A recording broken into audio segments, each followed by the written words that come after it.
Shivaparvathi part 8. അടുത്ത ദിവസം രാവിലെ താഴെ വലിയൊരു ബഹളം കേട്ടാണ് ശിവൻ താഴേക്ക് ഇറങ്ങി വരുന്നത്. കരഞ്ഞുകൊണ്ട് നിൽക്കുന്ന പാറുവിനെയും സുമയും നീതിയും ഗീതയുമെല്ലാം എന്തൊക്കെയോ അവളെ പറയുന്നുമുണ്ട്. നീ ഇവിടത്തെ വെറുമൊരു വേലക്കാരിയാണ്, അത് നീ മറക്കരുത്. ഗീതു ദേഷ്യത്തിൽ പറഞ്ഞു. നിന്നെ എന്ത് വേണമെന്ന് എനിക്കറിയാം. സുമയുമുണ്ട് കൂട്ടിന്. അമ്മേ, ഏട്ടാ, എല്ലാവരും വായോ. നീത ദേഷ്യത്ത് വിളിച്ചതും എല്ലാവരും എന്താ പ്രശ്നമെന്ന് വിചാരിച്ച് അങ്ങോട്ട് വന്നു. നിങ്ങളെല്ലാം താലോലിച്ച് വെച്ചിരുന്ന ഈ വേലക്കാരി പെണ്ണിന്റെ തനി സ്വഭാവം നിങ്ങൾ ആരെങ്കിലും കണ്ടിട്ടുണ്ടോ? എന്താ നീത, നീ രാവിലെ തന്നെ വയക്കിനിറങ്ങിയതാണ്? ഏട്ടാ, ഞാൻ പറയുന്നത് ആദ്യം ഒന്ന് കേൾക്ക്, എന്നിട്ടാവാം. എന്താ എന്താ പ്രശ്നം? മുത്തശ്ശി, ഇവളെന്റെ പുതിയ മാല മോഷ്ടിച്ചു. ഇത് കരഞ്ഞുകൊണ്ട് സങ്കടത്തോടെ പറഞ്ഞതു എല്ലാവരും ഞെട്ടി പാറുവിനെ നോക്കി. പാറു കരഞ്ഞുകൊണ്ടിരിക്കുവായിരുന്നു. അവസാനം അവളെ പിടിച്ചപ്പോൾ അവളുടെ ഒരു അഭിനയം. സുമ പുച്ഛത്തോടെ പറഞ്ഞു. പാറുമോളെ, ഇവരെന്തൊക്കെയാ പറയുന്നേ? ഭാനുവമ്മേ, ഞാൻ ഒന്നും ചെയ്തിട്ടില്ല അമ്മേ. പാറു കരഞ്ഞുകൊണ്ട് പറഞ്ഞു. പാർവതി അങ്ങനെ ചെയ്യില്ല. അത് കേട്ടുകൊണ്ട് വന്ന ആദ്യത് പറഞ്ഞതു നിങ്ങൾക്ക് അവളെ ഇഷ്ടമല്ലെന്ന് വിചാരിച്ച് എന്തു പറഞ്ഞുണ്ടാക്കാമെന്നാണോ? ആതിര, എന്തൊക്കെയാ നീ പറയുന്നത്? ഭദ്രൻ, പാറുമോൾ ഇവിടെ നിൽക്കാൻ തുടങ്ങിയിട്ട് 3 വർഷമായി. എന്നിട്ട് ഇവിടെയുള്ളവരെ നല്ലതിനപ്പുറം അവൾ മോശമായി ഒന്നും വിചാരിച്ചിട്ടില്ല, ചെയ്തിട്ടുമില്ല. ഭാനുവമ്മ അവളെ സപ്പോർട്ട് ചെയ്ത് സംസാരിച്ചു. എനിക്കറിയാം നിങ്ങളെല്ലാം അവളോട് അങ്ങനെ സംസാരിക്കൂ എന്നത്. തെളിവ് സഹിതമാണ് ഞാൻ പിടിച്ചത്. എൻ്റെ മോളുടെ മാല കാണാതെ രാവിലെ അന്വേഷിക്കുമ്പോൾ എവിടെയും കാണാതെ നിന്നിട്ട് ഗീതമോൾ വെറുതെ ഒരു സംശയത്തിൽ ഇവളുടെ മുറിയിൽ ചെന്ന് നോക്കുമ്പോൾ ഇത് കാണുന്നത് അവളുടെ ഡ്രസ്സിന്റെ ഉള്ളിൽ ഒളിപ്പിച്ച് വെച്ചിരിക്കുക. നീത, പാറുമോളെ, എന്തൊക്കെയാ കേൾക്കുന്നേ? മുത്തശ്ശി, ഞാൻ ഒന്നും ചെയ്തിട്ടില്ല. ഇവരെന്നെ കുറിച്ച് ഓരോന്ന് അനാവശ്യമായി പറഞ്ഞുണ്ടാക്കുക. ശിവൻ എല്ലാം കേട്ട് കയ്യും കെട്ടി നോക്കി നിന്നു. അമ്മേ, അമ്മക്ക് എന്നെയാണോ ഇവളെയാണോ വിശ്വാസം? നീത ദേഷ്യത്തിൽ ചോദിച്ചു. ഞങ്ങൾ 3 ഇത് കണ്ടിട്ടുണ്ട്. ഇതിലും വലിയ തെളിവ് വേറെ വേണോ? ഇവളെ ഇനിയും ഇവിടെ ഇങ്ങനെ നിർത്താൻ പറ്റില്ല. ഇവളെ പറഞ്ഞു വിട്ടേ പറ്റൂ. ഇനി ആരുടെയെല്ലാം മോഷ്ടിക്കുമെന്ന് ആർക്കറിയാം? നീത, അവൾ സങ്കടത്തോടെ മുത്തശ്ശിയുടെ അടുത്തേക്ക് പോയി. മുത്തശ്ശി, ഞാൻ ചെയ്തിട്ടില്ല. വെറുതെ പറയുക. ഇവർക്ക് പാറുവിനോടുള്ള ദേഷ്യം തീർക്കുവാണ് മുത്തശ്ശി. ഒരിക്കലും പാറു അങ്ങനെ ചെയ്യില്ല. അതിര, നീ കണ്ടോ? ഇല്ലല്ലോ. കണ്ട കാര്യത്തിനാണോ അതോ കാണാത്ത കാര്യത്തിനാണോ ഇവിടെ പ്രസക്തി? ഗീതു, ഇങ്ങനെ ഓരോ കള്ളിമാരെ വീട്ടിൽ തന്നെ നിർത്തിയാ എങ്ങനെയാ അമ്മേ നമ്മൾ ജീവിക്കുക? നീത, ഇവൾ അഭിനയിച്ച് എല്ലാവരെയും മയക്കി വെച്ചിരിക്കുകയല്ലേ. ഇവർക്കെല്ലാം മനസ്സിലാവണ്ടേ? പാറു സങ്കടത്തോടെ എല്ലാം കേട്ട് നിന്നു. ഈ കളിയെ ഇവിടെ നിർത്താൻ ഇനി പറ്റില്ല.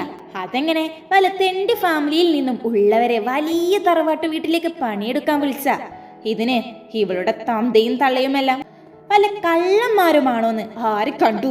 ഒന്ന് നിർത്തുന്നുണ്ടോ?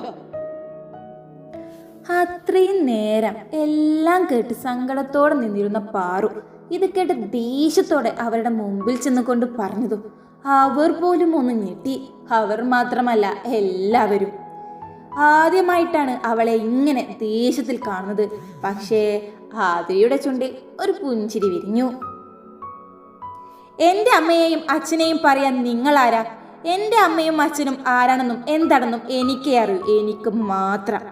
ഇത്രയും നാളും ഇവിടെ പണിയെടുത്തതിനും ഉണ്ട ചോറിനും ഞാൻ നന്ദി കാണിച്ചിട്ടുണ്ട്. അനാവശ്യമായി ഓരോന്ന് പറഞ്ഞുണ്ടാക്കി നിങ്ങൾക്ക് എന്നെ പുറത്താക്കാനല്ലേ വേണ്ടത്? അതിന് ഇതിൻ്റെ ഒന്നും ഒരാവശ്യവുമില്ലല്ലോ. പിന്നെ പാർവതിക്ക് നിങ്ങളുടെ ഈ സ്വർണത്തിൻ്റെ ഒരാവശ്യവുമില്ല. എനിക്കുള്ളത് കൊണ്ട് ജീവിച്ചു പോകാൻ നന്നായി അറിയാം. അനാവശ്യമായി ഓരോ വ്യാമോഹങ്ങളും എനിക്കില്ല. ഈ കാണുന്ന ഗീതു, ഇവളുടെ മാല ആരും കാണാതെ ഇതെന്റെ മുറിയിൽ കൊണ്ടുപോയി വെച്ചതും ഞാൻ കണ്ടതാണ്. എന്നിട്ടും ഇത്രയും നേരം ഞാൻ ക്ഷമിച്ചു നിന്നു. അത്രയും നേരത്തെ ദേഷ്യം ഒരു മഴ വർഷിക്കുമ്പോൾ എല്ലാവരും ഞെട്ടി പാറുവിനെ നോക്കി. അവസാനത്തെ വാക്ക് കേട്ട് ഗീതും ഒന്ന് ഞെട്ടിയിരുന്നു. കണ്ടോ കണ്ടോ അവളുടെ ഒരു അഹങ്കാരം. ഇപ്പൊ ഞങ്ങൾ പറഞ്ഞത് എന്തായി? പാവമായി അഭിനയിച്ച് നടക്കുക കള്ളി. ദേ ആന്റി, ഇവിടെ ഇപ്പൊ ശരിക്കുമുള്ള കള്ളി ആരെന്ന് നിങ്ങൾക്കും അറിയും എനിക്കും അറിയും.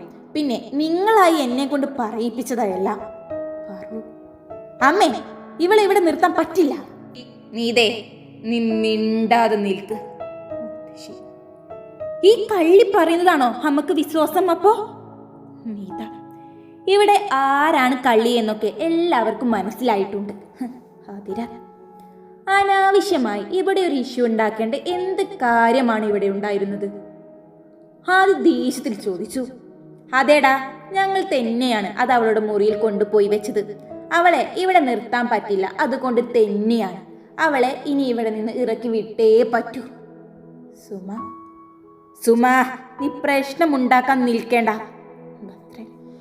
അവളെ ഇവിടെ നിന്നും ഇറക്കി വിട്ടില്ലെങ്കിൽ ഞാനും മോളും ഇവിടെ നിന്നും ഇറങ്ങിപ്പോകും. നീ ഇത് ദേഷ്യത്തിൽ പറഞ്ഞതും മറ്റുള്ളവരെല്ലാം എന്തെന്ന പോലെ നിന്നു. ആരും ഇവിടെ നിന്നും ഇറങ്ങിപ്പോകേണ്ട, ഞാൻ പോയിക്കോളാം. ഞാൻ കാരണം ഇനി ഈ കുടുംബം പിരിയണ്ട. പാറുമോളെ. ഭാനു, ഒരിക്കൽ ഇവിടെ നിന്നും പടി ഇറങ്ങേണ്ടവൾ തന്നെയാണ് ഞാൻ. അത് കുറച്ച് നേരത്തെയായി. ഇല്ലെങ്കിൽ ഒരു പക്ഷേ ഇങ്ങനെ പലതും എനിക്ക് പറയേണ്ടി വരും, അനുഭവിക്കേണ്ടിയും വരും. നീ എന്താ പാർവതി പറയുന്നേ? പാറു, നീ പോകരുത്. നീ ഒരു തെറ്റും ചെയ്തിട്ടില്ലെന്ന് ഞങ്ങൾക്ക് നന്നായി അറിയാമല്ലോ. ഞാൻ പോകുവാണ്.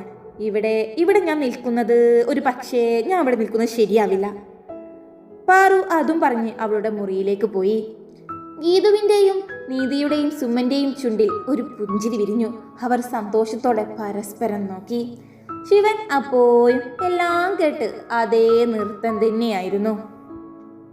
മുത്തശ്ശി, അവളോട് പോകല്ലെന്ന് പറ. അവൾ പാവമല്ലേ മുത്തശ്ശി, പോകല്ലെന്ന് പറ. ആതിര കരഞ്ഞുകൊണ്ട് മുത്തശ്ശിയോട് കെഞ്ചി. മോളെ, ഞാൻ എന്താ ചെയ്യുക? മുത്തശ്ശിയുടെ കണ്ണുകളും നിറഞ്ഞിരുന്നു. വിശ്വനാഥനും ഭദ്രനും ഭാനുവമ്മയും എല്ലാം വേദനയോടെ തന്നെ അവളെ നോക്കി. പാറു അവൾക്കെടുക്കാനുള്ളതെല്ലാം എടുത്തു. അവൾ ആളിലേക്ക് വന്നു. അവളെ അങ്ങനെ കണ്ടതും സുമയും ഗീതവും നീതയുമെല്ലാം പുച്ഛിച്ച് ചിരിച്ചു. പാറു നേരെ മുത്തശ്ശിയുടെ അരികിൽ പോയി. മുത്തശ്ശി, ഞാൻ ഇറങ്ങുക. മോളെ പാറു, ഇത് വേണോ?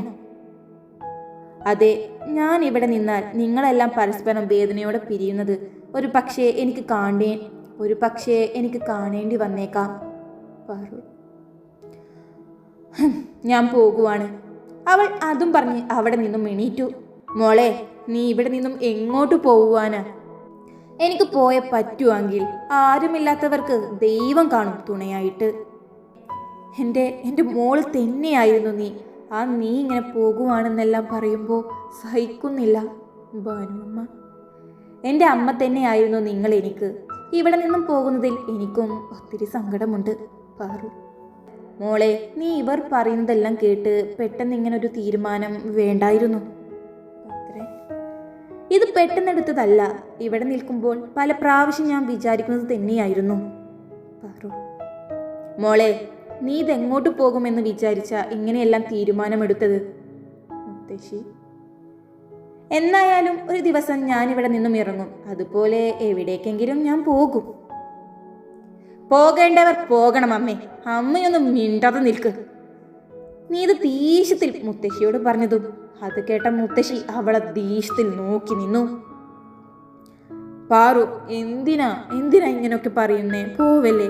നീ ഇല്ലെങ്കിൽ എനിക്കിവിടെ വെറുത്തു പോകും. പോവല്ലേടി? ആതിര കരഞ്ഞുകൊണ്ട് പറഞ്ഞതും അവളുടെ മെയ്കൾ നിറഞ്ഞു വരുന്നുണ്ടായിരുന്നു. നമുക്ക് കോളേജ് വെച്ച് കാണാം. അവൾ അതും പറഞ്ഞ് അവളെ കെട്ടിപ്പിടിച്ചു. രണ്ടുപേരും ഒത്തിരി കരഞ്ഞു. പാർവതി, നീ ഇതെന്താടോ പറയുന്നേ? നിനക്കിവിടെ നിൽക്കാലോ. വേണ്ട ചേട്ടാ, ഞാൻ പോവുകയാണ്. അവനെ നോക്കി അത്രയും പറഞ്ഞു. അവൾ ശിവനെ ഒന്ന് നോക്കി പോകുവാണെന്ന് മൗനമായി പറഞ്ഞു. അവളുടെ ബാഗെടുത്ത് അവൾ എല്ലാവരെയും ഒന്ന് തിരിഞ്ഞു നോക്കി. അവളുടെ കണ്ണുകൾ നിറഞ്ഞിരുന്നു. ഇനി എങ്ങോട്ടെന്നോ ഒന്നും അറിയില്ല. എന്നാലും സങ്കടത്തോടെ ആ മീകളെ വാശിയിൽ തുടിച്ച് അവൾ പടിയിറങ്ങി. എൻ്റെ പാർവതിയെ ഇങ്ങനെ വേദനിപ്പിച്ച് പടിയിറക്കിയതിന് നിങ്ങളെല്ലാം ഖേദിക്കുന്ന ഒരു ദിവസം വരും, കാണിച്ചു തരാൻ ഞാൻ. ദേഷ്യത്തോടെയും സങ്കടത്തോടെയും അവരെ എല്ലാവരെയും നോക്കി ആതിര അത്രയും പറഞ്ഞ് മുകളിലേക്ക് കയറിപ്പോയി. ആദി സങ്കടത്തോടെ ആരെയും നോക്കാതെ കയറിപ്പോയി. ബാക്കിയുള്ളവരൊന്നും മിണ്ടാതെ വേദനയോടെ അവിടെ നിന്നും പോയി. എല്ലാവരും പോയതും അവർ 3 പേരും പരസ്പരം നോക്കി ചിരിച്ചു. അങ്ങനെ നമ്മുടെ പ്ലാൻ സക്സസ് ആയി അമ്മേ, ഗീതു സന്തോഷത്തോടെ പറഞ്ഞു. എൻ്റെ എത്രയോ നാളത്തെ ആഗ്രഹമായിരുന്നു അവളെ ഇറക്കിവിടാൻ. ഇന്നെനിക്ക് സന്തോഷത്തോടെയും സമാധാനത്തോടെയും ഒന്ന് ഉറങ്ങാലോ. നമുക്ക് ഇതൊന്ന് ആഘോഷിക്കണം അമ്മേ. പിന്നല്ലാതെ. അതും പറഞ്ഞ് അവർ 3 പേരും സന്തോഷത്തോടെ അവിടെ നിന്നും തിരിഞ്ഞതും ദേഷ്യത്തോടെ കയ്യും കെട്ടി നിൽക്കുന്ന ശിവനെ അപ്പോഴാണ് അവർ കാണുന്നത്. അവർ 3 ഒന്ന് പരസ്പരം നോക്കി. അവൻ അവരെയെല്ലാം ഒന്ന് ദേഷ്യത്തിൽ നോക്കി അവിടെ നിന്നും കയറിപ്പോയി. തുടരും. ഇനി പാറു എങ്ങോട്ട് പോകും, പാറുവിന് എന്ത് പറ്റി, എന്ത് സംഭവിക്കുമെന്നെല്ലാം അടുത്ത പാർട്ടിൽ കാണാം. Thank you.